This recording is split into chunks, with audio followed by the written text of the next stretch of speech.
ही बुलडोजरवा पे बाबा के नाचबा, कलेक्टर ठुमके बाकारी भैले बेलगाम मनमानी के रीवा। अरे गरीबन के मड़ई फुकवादक लोकतंत्र के नाम पे भैया भैल कोढ़ में खाज। अरे आग लगी तो हिंदू जरिहे जरिहे मुसलमान, ए बाबा यह जाना खाली अब्दुल के मकान बा। आर्टिकल 19 की बात करते हैं तो हर व्यक्ति अपनी ही बात कह सकता है। नेहा सिंह राठौर ने खाका खींचा। नेहा सिंह राठौर कवित्री है, स्वतंत्र है बिल्कुल, और आर्टिकल 19 का हमारी सरकार भी सम्मान करती है। प्रधानमंत्री पद पर रहकर ये कह सकते हैं कि लोगों को कपड़ों से पहचाना जा सकता है। कपिल मिश्रा ये कह सकते हैं गोली मारो सालों को।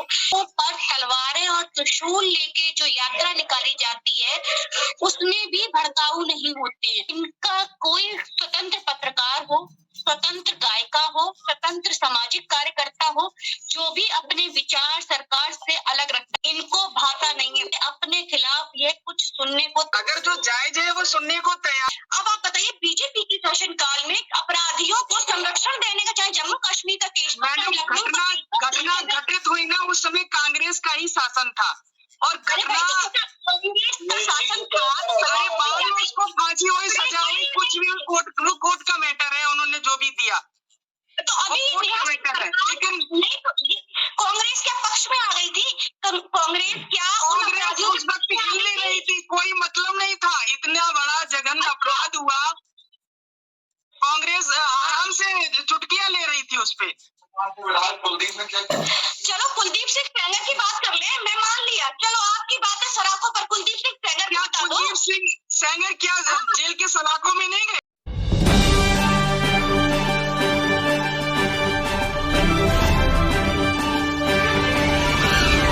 नमस्कार साथियों, मिशन न्यूज डीसीके में आप सभी दर्शकों का स्वागत है। आज के हमारे मेहमान हैं डॉक्टर एसपी सिंह जी, आम आदमी पार्टी उत्तर प्रदेश के प्रवक्ता हैं। दूसरी हमारी मनु राजपूत जी, जो बीजेपी पार्टी से बिलोंग करती हैं, और साथ में बगल में हमारे कमलेश कुशवाहा जी, जो कानपुर से जुड़े हुए हैं, सामाजिक कार्यकर्ता हैं। ये भी अपना, आज के जो मुद्दे पर मैंने बात की तो ये भी अपना पक्ष रखेंगे। और दिल्ली से खुशबू श्रीवास्तव जी, जो कांग्रेस पार्टी की नेत्री हैं। और साथ में हमारे सहयोगी गिरीश शिखरवार जी, वरिष्ठ पत्रकार जी हैं। तो आज की चर्चा शुरू करते हैं। जिस तरह से देश में पत्रकारों को, गायकों को, कलाकारों को, जो भी सरकार के खिलाफ सच बोलने का प्रयास करता है, उसको दबाने का काम किया जाता है। तो आज का जो सवाल है, आज का जो मुद्दा है, वो नेहा सिंह राठौर जी। बाबा के दरबार बार ढहत घर बार बा, माई बेटी के आग में झोंकत यूपी सरकार बा। काबा यूपी में काबा, और बाबा के डीएम तो बड़ी रंगबाज बा। बाबा के डीएम तो बड़ी रंगबाज बा। कानपुर देहात में ले आइल राम राज बा, बुलडोजर से रौंदत दीक्षित के घर आज बा। अरे ही बुलडोजरवा पे बाबा के नाच बा। काबा यूपी में काबा, कलेक्टर ठुमके बाज बा, सटकल हो कर्मी जाज बा, अधिकारी भैले बेलगाम मनमानी के रिवाज बा। काबा यूपी में काबा, अरे गरीबन के मड़ई फुकवादा गुर्बत के इलाज बा। गरीबन के मड़ई फुकवादा गुर्बत के इलाज बा, लोकतंत्र के नाम पे भैया भैल कोढ़ में खाज बा। काबा यूपी में काबा, अरे आग लगी तो हिंदू जरिहे जरिहे मुसलमान बा। आग लगी तो हिंदू जरिहे जरिहे मुसलमान बा। ए बाबा यह जाना खाली अब्दुल के मकान बा। काबा यूपी में काबा। जिस तरह से उन्होंने आम जनता की आवाज को बुलंद किया, कानपुर में कावा, यूपी में कावा, उस पर गाना गाया, गाना के माध्यम से लोगों को जगाने का प्रयास किया। जिस तरह से कानपुर के गांव में माँ और बेटी को जिंदा जलने पर मजबूर किया उत्तर प्रदेश सरकार के द्वारा, और शासन प्रशासन खड़ा खड़ा देखता रहा। तो सबसे पहले मनु जी आपके पास आएंगे। क्या बीजेपी गवर्नमेंट में महिलाओं को बोलने की आजादी नहीं है, या इस जिस तरह से शासन प्रशासन वहां पर खड़ा रहा और 2 माँ और बेटी जलकर राख हो गई। उनकी आवाज उठाने पर उस गायिका कवयित्री को नोटिस दे दिया जाता है उत्तर प्रदेश सरकार के द्वारा, जो पुलिस देती है, और वो डिप्रेशन में आके हॉस्पिटल में भर्ती हो जाती हैं नेहा सिंह राठौर। उनके पति की नौकरी भी छूट जाती है। इस पर आप क्या कहना चाहेंगे मनु जी?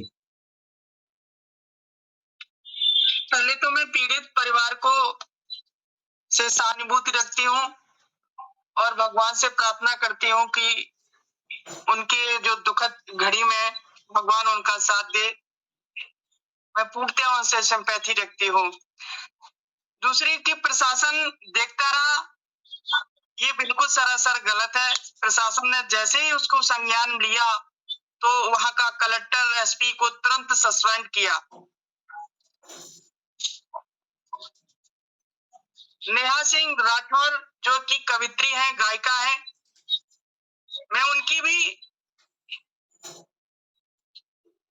उनका भी सराहना करती हूँ। और ऐसा नहीं है कि सरकार ने उनके प्रति कोई गलत नहीं किया। वो जिस तरह से ट्वीट करती हैं, वो समाज पर एक बहुत अच्छा रोल नहीं है। कहीं भी हिंसात्मक घटना हो सकती है, कहीं भी ऐसे तरह के गाना गाती हैं वो जिससे जनता भड़क उठती है, भड़क सकती है। डॉक्टर एसपी सिंह जी, क्या उनके गाने में ऐसा क्या था जो जनता भड़क सकती है? इस पर थोड़ा प्रकाश डालेंगे डॉक्टर जी, डॉक्टर साहब? आपके सभी दर्शकों को मेरा नमस्कार जी। जो वर्तमान में नेहा राठौर का प्रकरण है जी।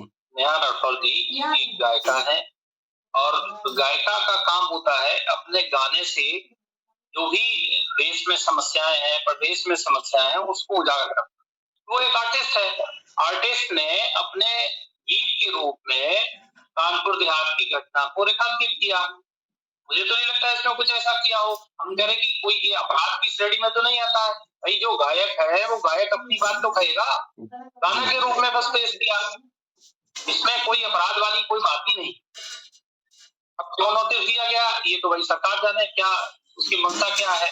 ये जानना चाहेंगे, उस गाने में आपने भी सुना होगा, जितने हमारे पैनलिस्ट बैठे हुए हैं सभी ने लगभग सुना होगा, मेरा जो अनुमान कहता है, क्या उस गाने में ऐसा कुछ था कि जनता आक्रोशित हो सकती थी, भड़क सकती थी? नहीं, कहीं कोई एक भी लाइन उसमें इस तरीके की नहीं है जिसमें जनता आक्रोशित हो सकती है।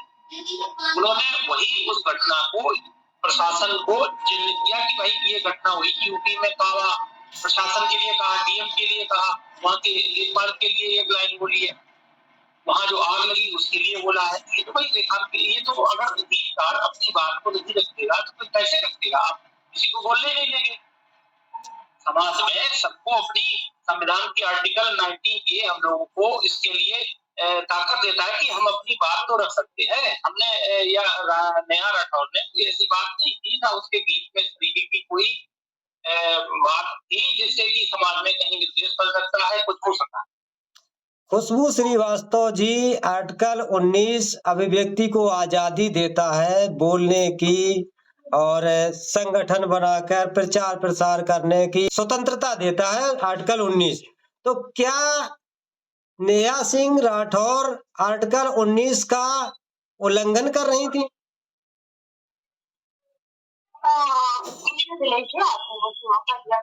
पहले तो मैं ये कहना चाहूंगी, हेट स्पीच होती क्या है? हेट स्पीच वो होती है जिस पार्टी के मुखिया ये कहते हैं कि लोग कपड़ों से पहचान लिए जाते हैं, जिस पार्टी के नेता ये कहते हैं कि गोली मारो सालों को, वो हेट स्पीच में नहीं आता है। उससे देश की जनता बदलाती नहीं है।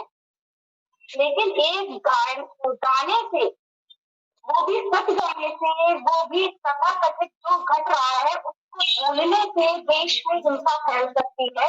लेकिन गोली मारो देशदारों को, गोली मारो सालों जैसे बयानों पर इनके जो मुखिया है, प्रधानमंत्री जी चुप्पी साध लेते कपिल मिश्रा के बयान पर, उनके खिलाफ कोई गुंडा राज हो गया। तो ये जो बेटी माँ बेटी है, ये गुंडा राज का उदाहरण नहीं है। करिए, शायद नहीं होगा, इनकी नजर में नहीं होगा। दूसरा पार्ट में अभी 14 फरवरी की भी बात है कि बजरंग दल के लोग तो तमाम लड़के लड़कियों को पीछे करते थे, कोई गुंडा राज नहीं होगा इनकी नजर में, ठीक है। और वो देश तो वो भी नहीं आ, क्या बोलते, गुंडा राज इसमें भी नहीं आ सकता है ना। और उसका भी छोड़िए, अपनी भारत में जो इनके सॉरी माफ करिएगा, प्रयागराज हो गया, इलाहाबाद में अभी सरेआम बंदूकें चल रही थी, आपको याद है वो गवाह था किसी और केस था, राजूपाल के गुंडा राज की नहीं मुझे अभी क्या था पार्टी में मात्र इसकी पक्षी अगर कोई बोलता है गुंडा राज, वो सब खत्म कर पार्टी जिसका की आवाज गुंडा राज खत्म करना है, तो ये यही बोलता है उसे ये खत्म कर देते हैं। बाकी सरेआम गोलियां चले, लड़कियां जलाने जाए, बलात्कार की आप रेशियो देख लीजिए, समय पूरे भारत में दूसरे नंबर पर है जहाँ सबसे ज्यादा बलात्कार होते हैं, और सबसे ज्यादा नाबालिग के साथ बलात्कार मामलों में कम हो गया। अब ये गुंडा राज खुशबू जी, आपका नेटवर्क सही नहीं आ रहा, मैं कमलेश कुशवाहा जी के पास जाना चाहूंगा। दोबारा आपके पास आते हैं।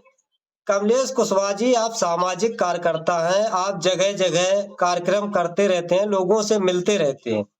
उत्तर प्रदेश में जहां तक मैं समझता हूं, आप लगभग कई जिलों में काम करते हैं। आपको क्या लगता है कि उत्तर प्रदेश से गुंडा राज, भ्रष्टाचार समाप्त हो गया है, या जिस तरह से अभी मनु राजपूत जी ने कहा कि पहले जो हो गया यूपी में सो हो गया, अब नहीं हो सकता गुंडा राज? कमलेश जी। जी, सभी साथियों को नमस्कार।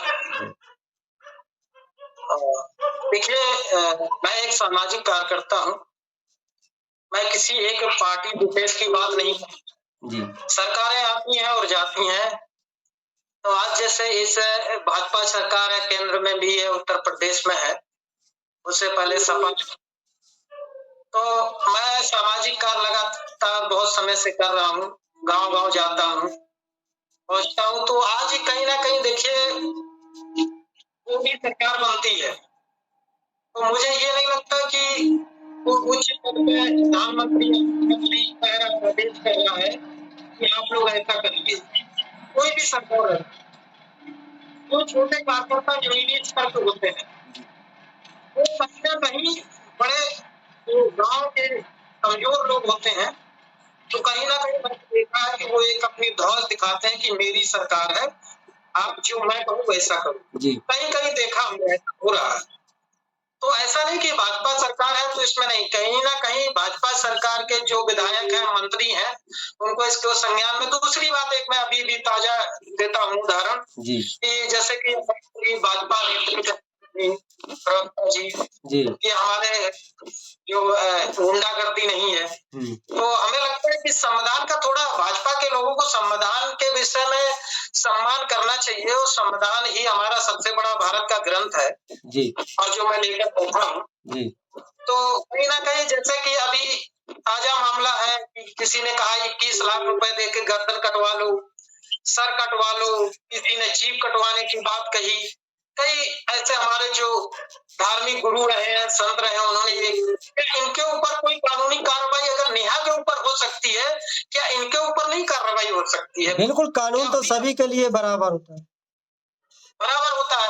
क्या अभी तक कानूनी कार्रवाई हुई? नेहा इसलिए कि नेहा एक महिला है, यानी कि महिलाएं, 2 महिलाएं थी जिनकी मृत्यु खत्म हो गई, हत्या हो गई। हाँ ठीक, और नेहा भी महिला है, और जहां तक मुझे जानकारी है कि नेहा राठौर है जी, और राठौर प्रधानमंत्री भी है जी, और कहते हैं सबका साथ सबका विकास। तो क्या महिलाओं का सम्मान और विकास नहीं है भाजपा सरकार में?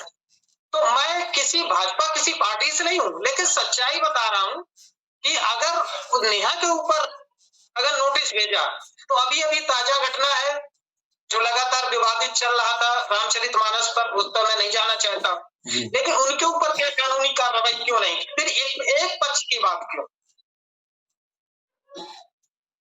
मनु राजपूत जी, अगर कानून का राज है उत्तर प्रदेश में, भाजपा सरकार में, बीजेपी गवर्नमेंट में, तो फिर एक तरफ आपका कानूनी डंडा चलता है, दूसरी तरफ इतनी ढिलाई क्यों मनु जी?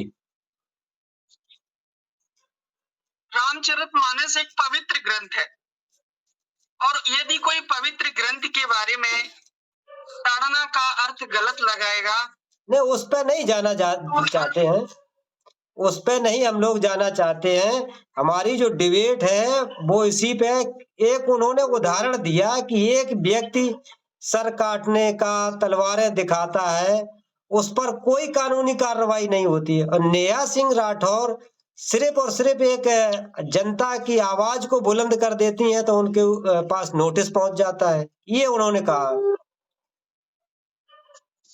तो नेहा सिंह राठौर पिछले बार भी उन्होंने गाना गाया था कि किसानन की छाती पे रोंदत मोटर कारवा, तो इस तरह से वो गाना गाती हैं जिससे जनता में आक्रोश होने का भय रहता है।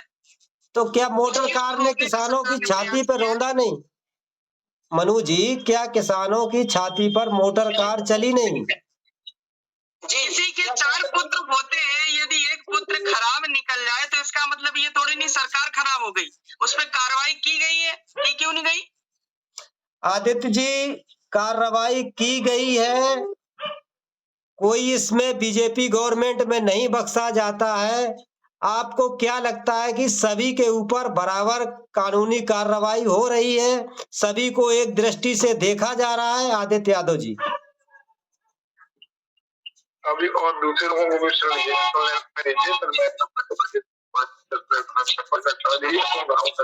अच्छा, शिखरवार जी, यही सवाल आपसे।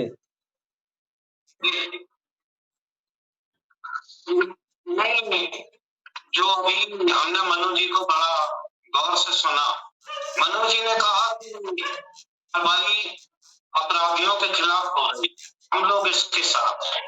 अगर अपराधियों के साथ आपकी है किसी भी, जो भी हमारे अपराधियों से ना तो इनका कोई रास्ता होगा और ना कोई अपराधी का पक्षधर होगा, लेकिन अगर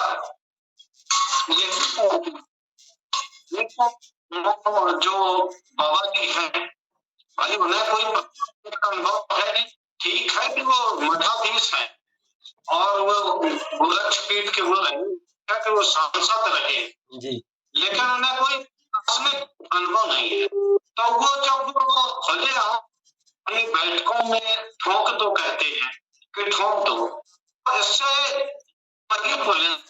जो जिसका डंडा अपराधियों पर चलना चाहिए, जब आप जाते हैं या कर्मचारी अपनी मांगों के लिए आंदोलन करते हैं तो ठोक का डंडा उन पर चलने लगता। तो मेरा जो विरोध है मात्र इसलिए है कि अपराधियों के खिलाफ आपका प्रोटेक्ट है, बड़ी अच्छी बात है, लेकिन लोग या रेहड़ी पटरी वालों के खिलाफ आपका डंडा चलने लगता है, तो मुख्य जो तकलीफ है सभी लोगों को इस बात को लेके है। भाई जैसा आप कर रहे हैं ठीक है, वैसा तो देखो, एक बात कही कि उन्होंने नेहा सिंह राठौर केवल सत्ता के खिलाफ कहती, तो मेरा भी ये कहना है सवाल सत्ता से ही होंगी। अब भाई हम उस तरह तो है नहीं कि उन्होंने भी सब वो 70 साल में कुछ नहीं हुआ या फलानी चीज हुई वो नेहरू जी कर गए। कब तक आप नेहरू और उनकी खिलाफत कर मतलब उनमें फंसे रहे? भाई सत्ता में आप हैं, आप जवाब देंगे, आपसे ही सवाल होगा, सत्ता को ही आईना दिखाया जाएगा। क्या मतलब विपक्ष में जो लोग हैं हम उनको भूलते नहीं, जब कभी वो गलत करते, जब वो कांग्रेस ने इमरजेंसी लगाई तो भाई क्या यही तो था कि वो सेंसर कर रहे थे, तो पत्रकारों ने विरोध किया और लगभग सभी लोग खिलाफ हुए और सरकार बदल गई। तो आज अगर वही चीज चल रही है कि अगर जरा से पत्रकार ने ये दिखा दिया कि शाम मिड डे मील में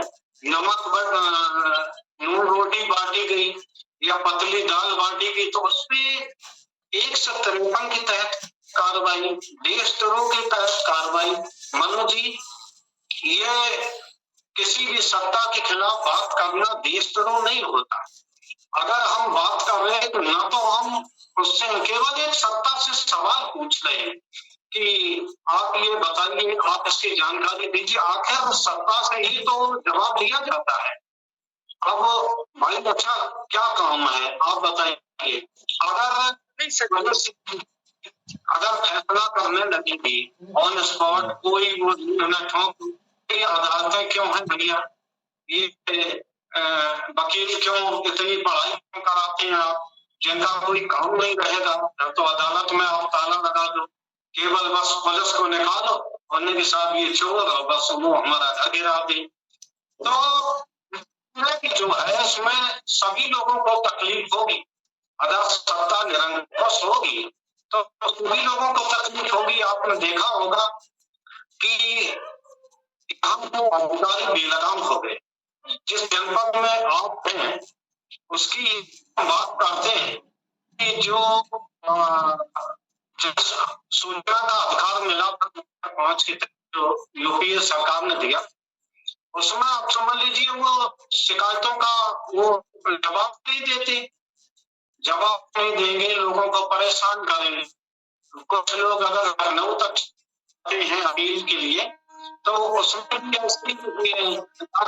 रहती है।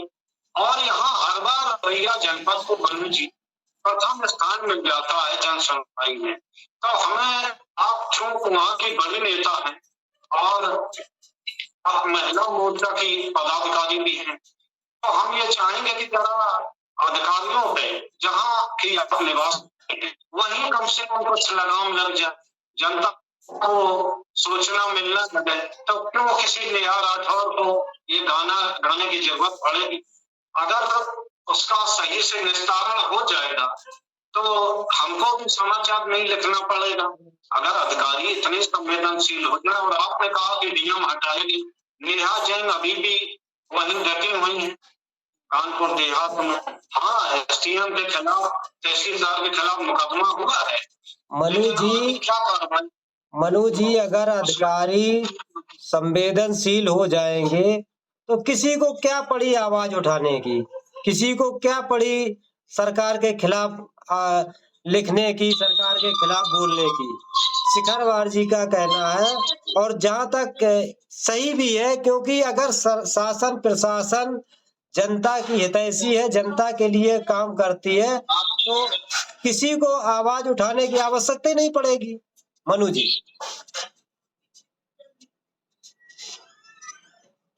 सरकार के खिलाफ आवाज उठाओ, ऐसा नहीं, अगर गलत हो रहा है तो आवाज उठाओ। लेकिन नेहा राठौर ने जो कार्य किया है, उनका कार्य है कि गाना के माध्यम से वो उन्होंने खाका तो खींचा, उसमें आग में घी डालने का काम किया। सरकार इस बात पर रोष है कि वहाँ उन्होंने ये गलत काम किया कि हम ऑलरेडी संज्ञान में ले रहे उस चीज को कि माँ बेटियों पर जिस तरह से वहाँ अच्छा नहीं हुआ है, तो सरकार ऑलरेडी संज्ञान में ले रही है। फिर वो इस तरह के गाना गा के एक तरह पब्लिक भड़काने का काम करती है। इसलिए नेहा राठौर पर नोटिस गया और यही एक मतलब उनको ना धमकाया गया ना उनको कुछ कहा गया, केवल एक साधारण से 7 क्वेश्चनों का जवाब मांगा गया। खुशबू श्रीवास्तव जी, सिर्फ साधारण नोटिस दिया गया और आप लोग इतने उत्तेजित हो गए बीजेपी पार्टी के लिए कि जैसे नेहा सिंह राठौर के ऊपर बम फोड़ दिया। मुझे सिर्फ इतना बताइए कि अभी मनु जी कह रही थी कार्यवाही हो रही है, कार्यवाही की जा रही है, मात्र 7 सवाल पूछे गए हैं। नेहा राठौर का जो गाना है वो आग में घी डालने का कार्य कर रहा है और लोगों को भड़काने का काम कर रहा है। जब भारतीय जनता पार्टी के मुखिया प्रधानमंत्री पद पर रहकर ये कह सकते हैं कि लोगों को कपड़ों से पहचाना जा सकता है, कपिल मिश्रा ये कह सकते हैं गोली मारो सालों को, तो ये भड़काऊ भाषण नहीं है, इससे जनता नहीं भड़कती है और सड़कों पर तलवारें और त्रिशूल लेके जो यात्रा निकाली जाती है उसमें भी भड़काऊ नहीं होते हैं। जम्मू कश्मीर में जब आसिफा का रेप हुआ उसका समर्थन करने वाले भी कौन लोग थे, भड़काने वाले कौन लोग थे, उसमें कोई भड़काव नहीं। मात्र एक गाने से, मात्र एक गाने की बात नहीं है, गाने की बात नहीं है। इनका कोई स्वतंत्र पत्रकार हो, स्वतंत्र गायिका हो, स्वतंत्र सामाजिक कार्यकर्ता हो, जो भी अपने विचार सरकार से अलग रखता है, विपक्षी हो या विपक्षी ना हो, इनको भाता नहीं है पुतिन। ये किसी को बर्दाश्त नहीं कर सकते। हिटलर का गैस चैम्बर तैयार करना चाहते, अपने खिलाफ ये कुछ सुनने को तैयार नहीं बैठे हुए।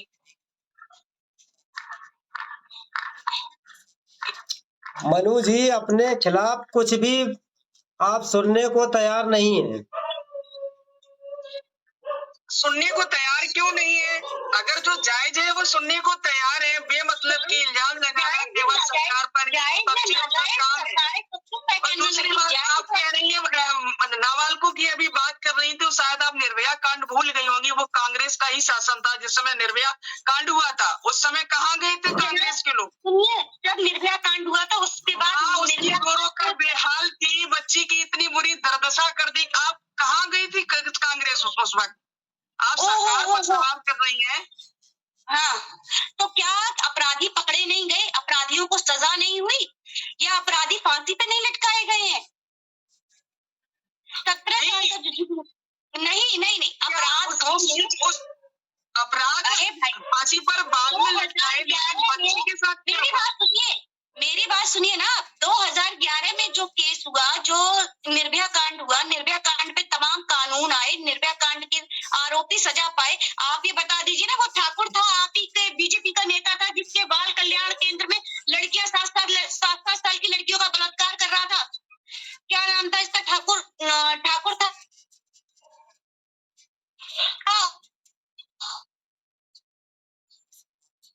देखिए मैडम, सरकार में पूर्णतया मैं ये नहीं कह रही कि पूर्णतया बिल्कुल भ्रष्टाचार खत्म हो गया, ऐसा नहीं है, लेकिन अभी है, लेकिन पहले की अपेक्षा बहुत कम है। डॉक्टर एसपी सिंह जी, पहले की अपेक्षा भ्रष्टाचार कम है, क्या कहेंगे आप जी? कांग्रेस के समय में अपराध हुए, अपराधी पकड़े गए, उनको सजा हुई। इनके समय में क्या होता? अपराधियों को संरक्षण दिया जाता, पक्ष में यात्राएं निकाली जाती है, पक्ष में उसके फूल मालाएं निकाले जाते हैं।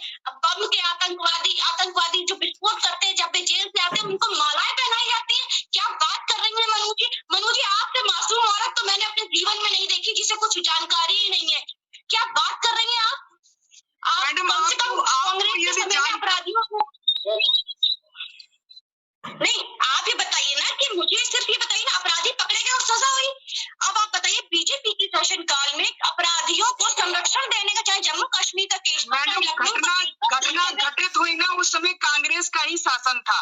और घटना शासन था, उसको फांसी हुई, सजा हुई, कुछ भी कोर्ट का मैटर है, उन्होंने जो भी दिया तो अभी मैटर है। लेकिन कांग्रेस क्या पक्ष में आ गई थी? कांग्रेस उस वक्त हिल नहीं रही थी, कोई मतलब नहीं था। इतना बड़ा जघन्य अपराध हुआ, कांग्रेस आराम से चुटकियां ले रही थी उस पे। चलो कुलदीप सिंह सेंगर की बात कर ले, मैं मान लिया। चलो आपकी बात है सलाखों पर, कुलदीप सिंह सेंगर क्या कुलदीप सिंह सेंगर क्या जेल के सलाखों में नहीं गए? डॉक्टर एसपी सिंह जी, कुलदीप सिंह तिरंगा लेके पूरी पार्टी उसके समर्थन में थी। क्या खुद भी होगी? खुद भी आप तिरंगा पहले पूरी जानकारी करो खुशबू मैडम जी, पहले पूरी जानकारी करिए। कांग्रेस अपने बलात्कारी या किसी भी अपराधी के पक्ष में यात्राएं नहीं निकालती है। आप ये भारतीय जनता पार्टी ने नया ट्रेंड शुरू करा है कि जो अपराधी है, बलात्कारी है, उनके पक्ष में यात्राएं निकाल के उनके इरादों को बुलंद करने का काम किया, उनके जो अपराध करने की क्षमता उसको बढ़ाने का कार्य किया है। आप एक समुदाय को डराने के अलावा और कुछ नहीं करते। आपकी पूरी राजनीति पाकिस्तान और मुसलमानों पर टिकी है। आपके पास कोई एक आंकड़ा बता दीजिए कि बीजेपी के काल में ये हुआ है और नंबर 1 पे कोई प्रदेश आ गया है। वो छोड़िए, आप बताइए ना, एक ऐसा मुझे विभाग बता दीजिए, एक ऐसी चीज बता दीजिए उत्तर प्रदेश में दूसरा शासनकाल चल रहा है योगी जी का। आप मुझे ये बताइए, किस विभाग, किस उसमें ये नंबर 1 आ गए हैं? सब सवाल तो यही है कि दूसरा कालकाल चल रहा है योगी जी का, तो इसका मतलब है कि दूसरा कालकाल जब ही आया है जब उन्होंने शासन अच्छा चलाया। तो इसका मतलब 70 साल से कांग्रेस थी, तो इसका मतलब शासन बेहतर चल रहा था। आपको ये एक्सेप्ट करना, अगर दूसरे 70 साल से किसानों पे अपराध हो रहे थे, छोटे मोटे किसान भाइयों को कोई समझा नहीं जा रहा था, गरीबों को कोई समझा नहीं जा रहा था। एक मिनट, आप दोनों लोगों से माफी चाहेंगे, रोकना चाहेंगे। एक minute. Doctor SP Singh ji, Kuldeep Sengar जी पर कार्रवाई हुई, कब हुई, और दिल्ली में जो घटना घटी उस पर आप क्या कहेंगे? और साथ ही साथ में मैं एक सवाल और आपसे जोड़ देता हूं, हाथरस घटना, तीनों घटनाओं को, निर्भया कांड, हाथरस कांड और कुलदीप सेंगर कांड, इन तीनों पे थोड़ा थोड़ा प्रकाश डालिए। चिन्मयानंद स्वामी का, जी, राम रहीम का, बीजेपी के समर्थक एमपी नेता जाके सर झुका रहे थे। डॉक्टर एसपी सिंह जी, अंदर नहीं है मैडम ये? डॉक्टर साहब को बोलने दीजिए। खुशबू जी प्लीज। दिनेश जी, विषयांतर हो रहा है। आज हम लोग बात कर रहे थे गीतकार और कवियों की निष्पक्षता पर, जी, और बात कहीं और पहुंच रही है, उसका कोई मतलब नहीं है। वही जिस टॉपिक पे डिस्कशन हो हम लोग वहीं रहे तो ज्यादा अच्छा। जी, बात सिर्फ इस पे होनी चाहिए कि आज जो भी सरकार के खिलाफ बोलता है, वो कवि हो, वो कोई और भी हो, उस पे कहीं न कहीं नोटिस जारी करके ये दबाव बनाने का प्रयास होता है कि सरकार के खिलाफ मत बोलिए, अलर्ट हो जाइए। बात सिर्फ इस पे हो रही है। बहुत पुराने मैटर 2011 का निर्भया कांड, उससे क्या मतलब है? अभी वर्तमान आप किस पे डिस्कशन हो रहा है, तो इसी पे ही सब लोग रहे, मेरा ऐसा मानना है। रही बात आपने पूछा कुलदीप सेंगर का, कुलदीप सेंगर के मामले में कोई ऐसे कार्रवाई नहीं हुई है। जब सरकार की किरकिरी होने लगी चारों तरफ से, तब कार्रवाई तो हुई, जेल में है, लेकिन तब हुई है जब चारों तरफ से ये लगने लगा कि कार्रवाई नहीं होगी, तो बहुत किरकिरी हो रही सरकार की, तब कार्रवाई हुई। और बाकी सरकार को इन सब चीजों से बच के, जो भी सरकार के खिलाफ कोई बात कर रहा है, सरकार की कमियों को बता रहा है, उसको संज्ञान में लेके उसको अच्छा करने का प्रयास करना चाहिए। मेरा ऐसा मानना है कि उसको नोटिस थमा के उसको चुप कराने का प्रयास। आदित्य जी, समय ज्यादा हो रहा है, आपके पास आएंगे। आदित्य जी, सुन पा रहे हैं आप? आदित्य जी, आदित्य जी, ये समझना चाहेंगे, जिस तरह से आपने सभी लोगों को सुना, जिस तरह से नेहा सिंह राठौर को दबाने का प्रयास किया गया, नोटिस दिया गया, आप इस घटना को, और माँ और बेटी दो जलकर राख हो गई, उनकी आवाज को उठाई, लोगों तक पहुंचाने का प्रयास किया। आप इसको किस तरह से देखते हैं? क्या ये तथ्यों को उठाना गैर कानूनी है? नेहा सिंह राठौर को नोटिस देना चाहिए था। नेहा सिंह राठौर ने ऐसी आवाज उठाई, भड़काने का प्रयास किया, जिससे देश की, प्रदेश के लोगों में आक्रोश पैदा हो। आप क्या समझते हैं आदित्य जी? जी, जी, आ रही। पहला तो अभी हम डिबेट सुन रहे थे, तो थोड़ा सा बीच में डिसर्शन हुआ था। जैसे डिबेट जो है सब्जेक्ट की आजादी से कहीं हटे अपराध पहुंच गई। तो दो तीन बातें हैं। पहले तो बीजेपी के प्रवक्ता उन्होंने कहा कि अध्यक्ष की आजादी बिल्कुल सही बात है, अध्यक्ष की आजादी। तो इसमें दो चीजें हैं। एक तो पहली बात तो ये है कि देश के नागरिकों को अध्यक्ष की आजादी है, और जब कोई नागरिक या कोई नागरिक कोई कभी हो जाता है, लोभी हो जाता है, तो मेरी सोच से उसकी व्यक्ति आजादी और बढ़ जाती है। और आपने देखा होगा किस तरह से तमाम राजनेता रहे हैं देश में, कार्टूनिस्टों का सम्मान हुआ, कई बार कुछ संस्थाओं ने करने की भी किया, लेकिन फाइनली उनका सम्मान। और मुझे एक बात याद आ रही है, मैं दो तीन उदाहरण दूंगा। पहला उदाहरण मैं देखता हूँ कि रामधारी जी उसी देश के बहुत राष्ट्रीय कवि बहुत अच्छे कवि हुए हैं और कांग्रेस की तरफ से ही वो सांसद भी हुए थे।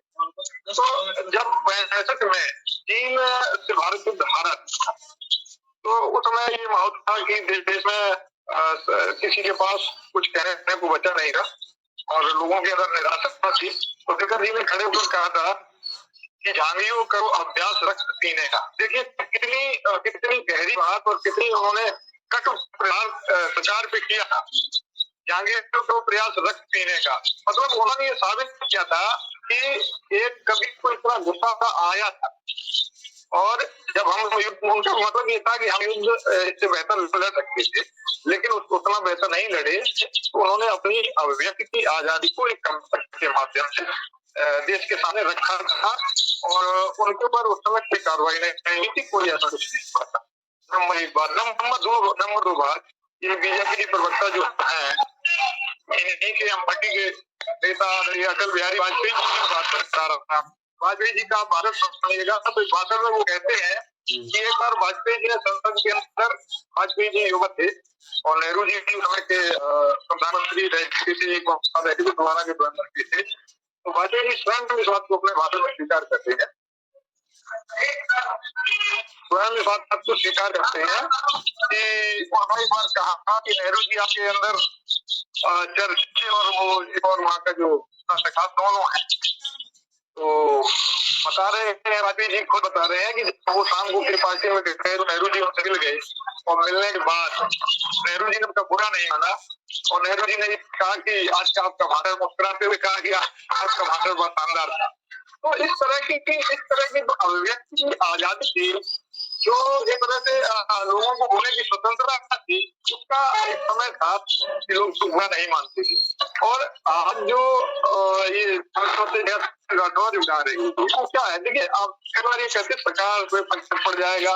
अरे आपकी सरकार कितनी कमजोर है कि जो एक लोग बैठ के गाने से आपकी सरकार चली जाएगी या आपके खिलाफ जनता लग जाएगी, आपकी सरकार इतनी कमजोर है। ये तो बड़ा हास्यास्पद है कि भाई जैसे मानिए कोई भी पत्रकार हो या जनता हो, सभी एक राय सवाल पूछने का अधिकार है। सरकार तो अपना बड़ा संस्थान है कि प्रत्येक चाहे वो कवि हो, चाहे वो नागरिक हो, चाहे वो कोई संस्था हो, सभी को सरकार से उम्मीद होती है, सरकार ही उसका सोल्यूशन निकालता है। सरकार का मतलब ये होता है कि कोई पत्रकार का मतलब किसी भी कवि की या इस तरह के सामाजिक कार्यकर्ता है, इनका मतलब ये नहीं होता है कि वो सरकार की उपलब्धियों को गिनाए। इनका मतलब अगर सच्चा कवि है और सच्चा पत्रकार है तो उसका मतलब ये है कि सरकार से 99 काम सही हुए और एक काम अगर गलत हुआ तो वो काम क्यों गलत हुआ है इसका वो क्वेश्चन करेगा। ये संवैधानिक अधिकार है, ये कोई काम नहीं है, कोई जबरदस्ती है। सरकार से सवाल पूछने का जनता का और पत्रकारों का और चाहे कवियों का चाहे समाजसेवियों का सभी अधिकार है और सरकार जो भी बुद्धिमान अधिकारी होते हैं, सरकार अच्छे लोग होते हैं, उनको संतुष्ट करते हैं। तो मेरा यही कहना है कि इसकी अभिव्यक्ति आजादी तो इस तरह से नहीं करवाना चाहिए और इस तरह से नोटिस देना। अच्छा इसे बताइए नोटिस से भी क्या होगा, क्या जितना लोग तो नहीं जानते थे, इस नोटिस को सर्व करने से और ज्यादा लोग जानने लगे। हकीकत ये है कि वो राठौर आज देखा जाए तो एक राजनेता बन के उभर रही है। वो अगर कोई पार्टी उनको कहीं से टिकट देगा वो चुनाव जीत जाएगी। तो ऐसे नोटिस से किसी भी इस तरह के समाज सेवी को या समाज की जो कमियां उजागर कर सकते हैं तो लोगों को दबाया नहीं जा सकता जी। तो बहुत लंबा आज हमारा डिबेट हो गया, सोच रहे थे कि 30 मिनट से ज्यादा नहीं करेंगे, तो लास्ट में बस 10-10 सेकंड का सभी लोगों के पास कमेंट चाहेंगे। शिखरवार जी, क्या आने वाले समय में आपको लगता है कि पत्रकारों को, कवियों को, जो सच बोलने वाले हैं उनको दबाने का जो कार्य चल रहा है उस पर लगाम लगेगी? शिखरवार तो उनके बीच में जाके और हमें सालों को दबाए रहेंगे, चाहे इतना भी ठीक है शिखरवार जी, ज्यादा लंबा नहीं। कमलेश कुशवाहा जी, आप सामाजिक कार्यकर्ता है, आपको क्या लगता है जिस तरह से आज चर्चा हुई, परिचर्चा हुई, सभी लोगों ने एक दूसरे की बात को सुना और समझा। भविष्य में क्या, जिस तरह से वर्तमान स्थितियां बन रही हैं, भविष्य में क्या परिवर्तन होगा, जो पत्रकार है, जो कवि है, जो सच बोलना चाहते हैं, सरकार हो, शासन हो, प्रशासन हो या कोई बहुत बड़ा दबंग हो, तो उनके ऊपर उनको छूट मिलेगी, अभिव्यक्ति को आजादी मिलेगी भविष्य में। जिस तरीके से संवैधानिक तरीके से कहीं भारतीय जनता पार्टी की जो व्यवस्था चल रही है जी, मुझे नहीं लगता, क्योंकि मैं भी सामाजिक काम करता हूँ, लोगों को जागरूक करने का काम करता हूँ, मंच पर बोलता हूँ, तो मुझे भी डर लगता है कि ऐसा ना हो कि कोई गलती से ऐसा शब्द निकल जाए जो भाजपा के कार्यकर्ताओं को और भाजपा को बुरा लग जाए, क्योंकि उनको एक पक्ष दिखाई देता है कि उनके लिए क्या बुरा। अगर उनके विरोध की कोई बात कर दी, उनको लगा ये संविधान की बात नहीं मानते हैं भाजपा के लोग, मुझे नहीं लगता कि वो संविधान की बात मानते हैं, क्योंकि इनको जो इनके विपक्ष की बात है, पक्ष की बात है, खुश है, अगर विपक्ष की बात हो गई मुकदमा लग जाएगा। हमें भी प्रेरणा मिली है, भाजपा के लोगों ने, कुछ छोटे मोटे नेताओं ने दी है, लेकिन हम ये नहीं कहते हैं कि देखो हमको सामाजिक कार्यकर्ता है, किसी पार्टी के नहीं कार्यकर्ता, लेकिन सच्चाई बता रहे हैं जी। डॉक्टर हमें सबका साथ सबका विकास, हमें लगता है महिलाओं को सम्मान नहीं, वही सब हो गया। तो माता सावित्री पढ़ाने का काम करती थी, शिक्षा देने का काम करती थी, महिलाओं को आज बैठी है हमारी नेत्री जी, उनकी देन है, आज शिक्षित होकर के बैठी है, उनको भी टीचर पर काम करना हमारे वही समय आ रहा फिर कि जो नेहा कर रही सच्चाई बता रही, तो उनको एक मानसिक प्रताड़ना, नोटिस देना, कानूनी कार्रवाई करना, ये मानसिक प्रताड़ना दबाने का काम हो रहा है, ये गलत है जी। डॉक्टर एसपी सिंह जी, भविष्य में जो हमारी आने वाली पीढ़ियां हैं, उनको आज की अपेक्षा आगे स्वतंत्रता मिलेगी बोलने की, शासन प्रशासन या बहुत ही बड़े दबंग लोगों के खिलाफ सच बोलने की आजादी भविष्य में आपको क्या लगता है डॉक्टर साहब? इससे पहले भी देश में कांग्रेस की सरकार रही, उसकी तानाशाही चरम पे रही जी। वो भी जहां भी कहीं कुछ होता था सीबीआई ईडी और अपने सिस्टम को लगा के उसको रोकते थे। आज उनका क्या असर हुआ? अगर केंद्र में सत्तारूढ़ सरकार यही रवैया अपनाए रही तो बहुत ज्यादा दिन नहीं लगेंगे। देश की जनता जब जन आंदोलित होती है तो ये सारी चीजें धरी की धरी रह जाती हैं और जनबल जीतता है। समय कितना भी लग जाए, लेकिन कहीं लोकतंत्र का हनन करके आप किसी को दबा के कभी भी बहुत ज्यादा लोग तक सरवाइव नहीं कर सकते, ये तय है जी। आदित्य यादव जी, कब तक लोगों को दबाया जा सकता है? मैंने आपसे एक बार पहले भी कहा, लोकतांत्रिक अधिकारों के मामले में अभी भारतवर्ष बहुत पीछे है। जो संविधान में अधिकार मिले लिखे तो सब है, लेकिन इस तरह से अधिकारों को मिलने चाहिए, भारत बहुत पीछे है। संवैधानिक अधिकारों के मामले में भारत बहुत पीछे। इस तरह की चीजें निश्चित रूप से दुर्भाग्यपूर्ण है और इसकी समझिए कि किसी के कहने से, चिल्लाने से, एक दो लोगों के समस्या उजागर करने से समाज में कुछ अच्छाई तो आ सकती है। सरकार का ध्यान केंद्रित होता है और सरकार को चाहिए कि इस तरह की चीजें उठती है तो ये सरकार को पॉजिटिव में लेनी चाहिए। कोई समस्या भले ही किसी ने बढ़ चढ़ा के बोल, मैं मान सकता हूँ कि देखो कोई नबी है तो अपनी चीजों को कुछ बढ़ चढ़ा के बोल देते हैं, तो इसका मतलब ये है सरकार पॉजिटिव वे में लेकर और कुछ समस्या का तुरंत संज्ञान लेकर खत्म करना चाहिए। सरकार की जिम्मेदारी है सभी लोग खुश रहे, राष्ट्र खुश रहे और एक नागरिक की अगर समस्या है, एक देश में रहने वाली भी समस्या है तो ये सरकार की जिम्मेदारी है। सरकार इससे बस लास्ट में बंद करना चाहिए। आगे आने वाले समय में ऐसा होगा कि समाज जागरूक होगा इस तरह की जी। मनु राजपूत जी, क्या भविष्य में देश की जनता को स्वतंत्रता मुहैया कराएंगी बीजेपी गवर्नमेंट? मनु जी, हमारे बाबा भीमराव अम्बेडकर जी ने जो संविधान लिखा है वो ऐसे ही नहीं लिखा है, उसमें पूर्णतः स्वतंत्रता है, लोकतंत्र का हनन बिल्कुल भी नहीं है सभी और ना हो रहा है। ये लोग सोचते हैं कि लोकतंत्र का भारतीय जनता पार्टी में हनन हो रहा, ऐसा नहीं है, और स्वतंत्रता है और रहेगी। चलिए सभी लोगों का है सभी लोगों का जी, सभी लोगों का बहुत बहुत धन्यवाद, साधुवाद, आप लोगों ने अपना कीमती समय देने के लिए। इसी के साथ इस आज की डिबेट को समाप्त करते हैं। जय हिंद, जय भारत, जय संविधान।